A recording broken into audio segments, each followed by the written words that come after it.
Hello everyone, Radhe Radhe. फिर से एक नई सुबह के साथ आप लोगों के साथ मैं हाजिर हो गई हूँ।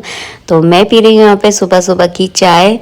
मेरी शुरुआत जो है ना सुबह की चाय के साथ होती है। अच्छा लगता है एकांत में शांत मन से बैठ जाओ और चिड़ियों की चिनचिनाहट की आवाज़ें जो है ना आती रहती हैं कानों में। बढ़िया लगता है मुझे। मस्त ये वाला जो टाइम होते हैं ना मेरे लिए मस्त वाला टाइम होता है। तो बस मैंने चाय पी, उसके बाद झाड़ू पोछा लगा रही हूँ। और झाड़ू पोछा लगाने के बाद जो है ना मैंने अपने लिए आंवले का जूस बनाया है। मैं वैसे तो रोज़ ही पीती हूँ आंवले का जूस, कभी कभी एक दो दिन में मिस भी हो जाता है। ऐसा नहीं है कि डेली ही पीती हूँ, कई बार काम जाना होता है तो नहीं बना पाती। लेकिन आज तो खैर मैंने बना लिया है। थोड़ा सा बेटू को दूंगी और थोड़ा सा मैं पीऊँगी। हल्का सा ठंडा मुझे लग रहा था तो इसमें मैंने ना जो है ना गर्म पानी ऐड कर लेती हूँ और गर्म पानी के साथ जो है ना इसको पी लेती हूँ। हाँ, स्वादिष्ट तो नहीं होता है, स्वाद इसमें नहीं होता है कुछ भी, बहुत ज़्यादा खट्टा होता है, बट मैं पी लेती हूँ। बहुत सही रहता है आंवले का जूस। और आंवले में थोड़ा सा इस तरह से फंगस लगना चालू हो गई है, तो आज इससे मुझे छांटना है और छांट कर अच्छे अच्छे आंवले एक साइड कर दूंगी। जो खराब आंवले हैं उनको मैं हटा दूंगी। तो आंवले जो है ना बहुत जल्दी खराब हो जाते हैं। या तो आप इन्हें पानी में डिप करके रखो तो रहेंगे सही, अगर आपने पानी में डिप करके ऐसे ही रख दिया ना तो खराब हो जाते हैं। तो मैंने इस बार इनको पानी में डिप नहीं किया था। तो यहाँ पे गर्म पानी हो गया है, तो चलिए आंवले का जूस पीते हैं। उसके बाद मैं नहाकर मिलूंगी सीधे आपसे।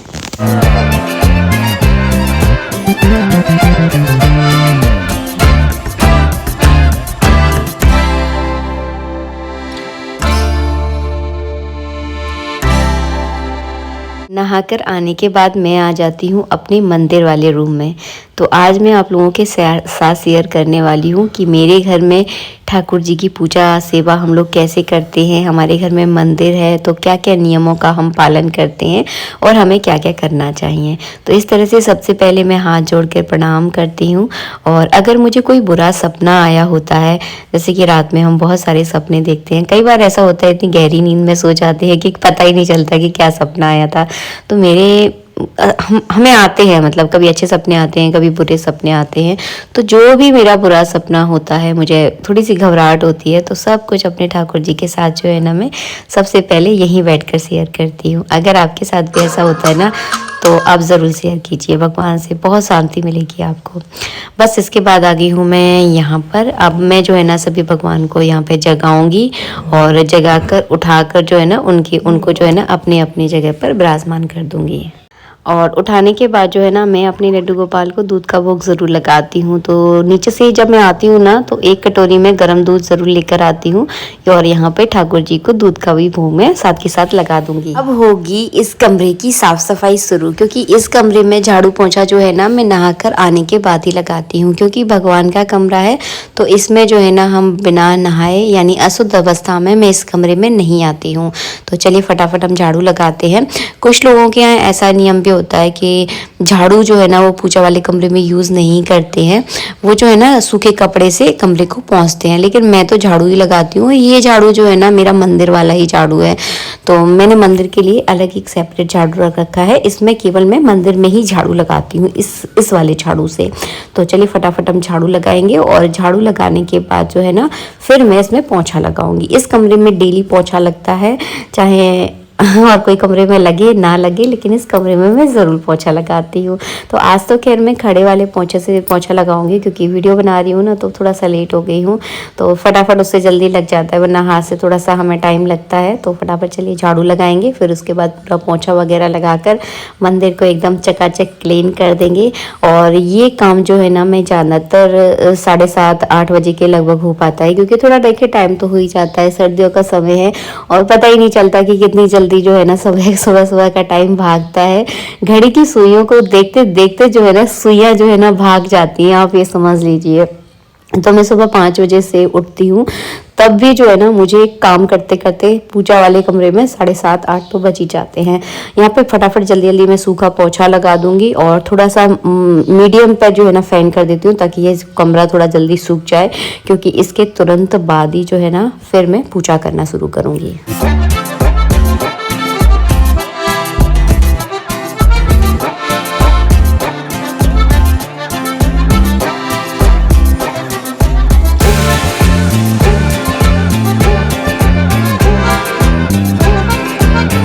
झाड़ू पोंछा भी हो गया है, तो इसके बाद करूँगी मैं बर्तन साफ़, पूजा वाले बर्तन। और पूजा वाले बर्तन जो है ना मैं ऊपर वाली किचन में ही क्लीन करती हूँ। तो ये सिंक जो है ना बेसिकली हम जो है ना पूजा के बर्तन साफ़ करने के लिए यूज़ करते हैं। तो कभी कभी मैं पीताम्बरी से बर्तन साफ़ करती हूँ जब मुझे बर्तन ऐसे लगते हैं कि थोड़े से ज़्यादा घी वी के हाथ लगते हैं। देखिए पूजा पाठ में तो थोड़ा चिकनापन सा आ जाता है, तो कभी कभी जो है ना मैं घड़ी वाला साबुन जो है ना लेकर अच्छे से हर बर्तनों को रगड़ देती हूँ, क्योंकि रोज़ रोज़ पीताम्बरी से रगड़ते हैं ना सर्दियों के टाइम तो आपके हाथ भी जो है ना एकदम काले काले से हो जाते हैं। तो कभी कभी जब मेरा मन करता है ना तो मैं साबुन का भी यूज़ करती हूँ, मुझे अच्छा लगता है। एक तो हाथ भी साफ़ हो जाते हैं और बर्तन भी साफ़ हो जाते हैं। पीतल और तांबे के बर्तन ऐसे होते हैं कि इनको 2-3 दिन में आपको पीताम्बरी से साफ़ करने पड़ेंगे, नहीं करोगे तो इनमें दाग जो है ना दिखने लगते हैं। तो मैंने जो है ना आज तो खैर साबुन से साफ़ किए थे, इसीलिए मैंने आपको दिखाया है कि मैं साबुन से भी साफ़ करती हूँ बर्तनों को। बहुत ठंडा वाला पानी जो है ना नल में आ रहा था। इसके साथ साथ जो है ना मैं सिंक को भी हाथ की साथ जो है ना सुबह के समय ही क्लीन कर देती हूँ, क्योंकि फिर बार बार जो है ना ऊपर आना नहीं हो पाता है। और इस वाली सिंक में केवल मैं बर्तन पूजा के बर्तन ही साफ़ करती हूँ, तो फिर ना साथ के साथ इसको भी मैं क्लीन कर दूंगी। और फिर तो है ना 2-3 मिनट तक जो है ना बर्तनों को अच्छे से निचोड़ कर पोंछ कर फिर जो है ना पूजा में मैं इनको यूज़ करूँगी। ये वाला कपड़ा जो है ना बेसिकली मैं यहीं पर यूज़ करती हूँ। तो यहाँ पे देखिए सिंक विंक सब क्लीन है और पूजा के बर्तन भी हमारे साफ हो गए हैं। अभी आपको थोड़े से कम बर्तन दिख रहे होंगे, वो इसलिए दिख पंडित जी तो अपने बर्तन साथ लेकर गए हैं, तो ये केवल जो है ना हमारे ठाकुर जी के पूजा के हैं। यहीं पर एक केटल भी रखी हुई है मैंने ऊपर वाली किचन में, जहाँ पर मैं भगवान के लिए पानी गर्म करती हूँ। तो थोड़ा काम आसान हो सके इसीलिए मैंने बहुत सारी चीज़ों को अपनी अपनी जगह व्यवस्थित कर दिया है, ताकि मेरे ऊपर नीचे के बार बार चक्कर ना लगे। कई बार ऐसा होता है कि ऊपर नीचे के चक्कर लगाने के चक्कर में आप आलस कर जाते हो और भगवान की सेवा में आप कमी करने लगते हो। तो मैंने भगवान की सेवा में जितना मुझ पे हो सकता है उनकी सेवा में मैं कोई कमी जो है ना नहीं रखती हूँ। तो बहुत सारी सुविधाएं जो है ना ऊपर कर रखी है मैंने, जैसे कि गर्म पानी की और खाने पीने की भी छोटी छोटी सुविधाएं जो है ना मैंने ऊपर रख कर रखी है, वो मैं कभी आपको नेक्स्ट वीडियो में दिखाऊंगी। यहाँ पे ये वाली दरी जो है ना आज मैंने बिछा दी है। 8 दिन के अंदर जो भगवान के रूम की दरी है वो मैं क्लीन करके दूसरी चेंज कर देती हूँ और इसी जगह जो है ना हम लोग अब बैठेंगे, पूजा करेंगे। वैसे तो भगवान की पूजा जब हम करते हैं तो हमें आसन पर बैठ कर ही पूजा करनी चाहिए, लेकिन यहाँ पर तो मैंने दरी बिछा ली है तो मैं दरी के ऊपर ही यहाँ पे बैठ जाती हूँ। और पूजा पाठ का यहाँ आसपास सामान भी रखा रहता है, क्योंकि मुझसे बार बार जो है ना उठा बैठा नहीं जाता, मेरे पैरों में बहुत दर्द रहता है। तो मुझे ऐसा लगता है कि सारा सामान अपने आसपास रख लो ताकि पूजा करने में कोई दिक्कत ना है। तो यहाँ पे अब जो है ना मैं भगवान को यहाँ पे स्नान करवाऊंगी। सबके कपड़े वगैरह डेली मैं चेंज नहीं करती हूँ कपड़े, ये तो मैं कई बार आपको बता चुकी हूँ, क्योंकि भगवान के कपड़े थोड़ी नासुद होते हैं। 2-4 दिन में जब मुझे मन करता है, थोड़ा देखते देखते मेरे को थोड़ा सा बेकार लगने लगता है ना कपड़े, तो फिर मैं उनको चेंज कर देती हूँ। अभी तो सर्दियों का समय है तो भगवान ऊनी कपड़े ही ज़्यादातर पहनते हैं। और इस बार जो है ना मैं एक भी ऊनी वस्त्र भगवान के लिए लेकर नहीं आई हूँ, क्योंकि उनके पास बहुत सारे ऊनी कपड़े थे। तो मुझे ऐसा लगता है कि आपके पास अगर जाना है तो फिर लेने की ज़रूरत नहीं है। अब मैं सोच रही हूँ अगले साल जब नेक्स्ट ईयर जब जो है ना जब मैं अच्छे से नए कपड़े लेकर आऊँगी, क्योंकि इस बार मेरे पास बहुत बड़ी पॉलीथीन भरी पड़ी थी। हमारे यहाँ जो है ना नई राधा रानी आई हैं, तो पंडित जी जो है ना इनको वृंदावन से लेकर आए हैं, तो बहुत सुंदर लगती है इसलिए मैंने आपको दिखाया। अगर आप देखने में इच्छुक है तो मुझे बताना, मैं इनकी फ़ोटो खींचकर जो है ना कम्युनिटी पर पोस्ट कर दूँगी। सच में बहुत प्यारी लग रही है। यहाँ पर शंख में जल भर के बस मैं भगवान को स्नान करवाऊँगी। और भगवान और आप जो है ना वैसे तो स्नान कराते समय मंत्र बोलना चाहिए। अब सबको देखिए मंत्र नहीं आते हैं, तो क्या है इस तरह से घंटी बजाते हुए जो है ना आप भगवान को स्नान कराएं।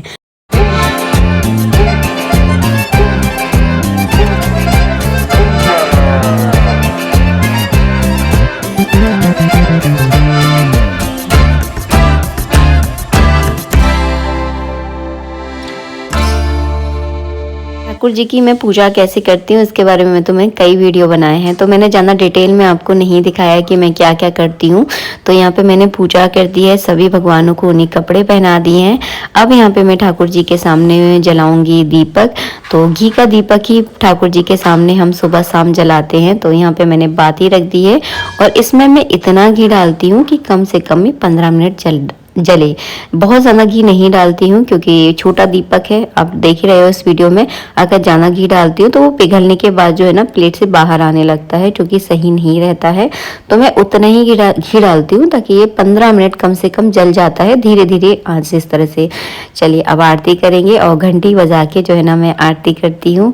और वीडियो आपको थोड़ा सा भी अच्छा लगा है तो प्लीज़ लाइक कीजिएगा। मेरा सुबह सुबह पूजा का जो रूटीन है वो इस तरह से है। आजकल नए घर में नया रूटीन, नई दिनचर्या, और इसी तरह से जो है ना दिनचर्या बदलती रहती है। समय स्थिति परिस्थिति के अनुसार चीज़ें बहुत बदलती हैं।